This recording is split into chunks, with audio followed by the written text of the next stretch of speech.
ارتفعت حصيلة ضحايا حادث المرور الذي وقع ببلدية الكويف في تبسة إلى 4 وفيات وإصابة 23 شخصا حسب ما علمت به مصالح الحماية المدنية.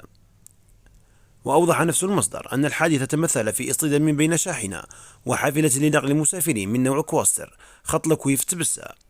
وكانت الحصيلة الأولية لهذا الحادث الذي وقع على مستوى طريق الولائي رقم 41 بالمكان المسمى لاساس برأس العيون كانت تشير إلى هلاك 3 أشخاص وإصابة 22 آخرين بجروح بليغة تم إسعافهم وتحويلهم إلى استعجالته الكويف. للإشارة فإن والي ولاية تبسة يتواجد في عين المكان لمعاينة الحادث والوقوف على حالة المصابين. رحم الله المتوفين وشفى المصابين إن شاء الله.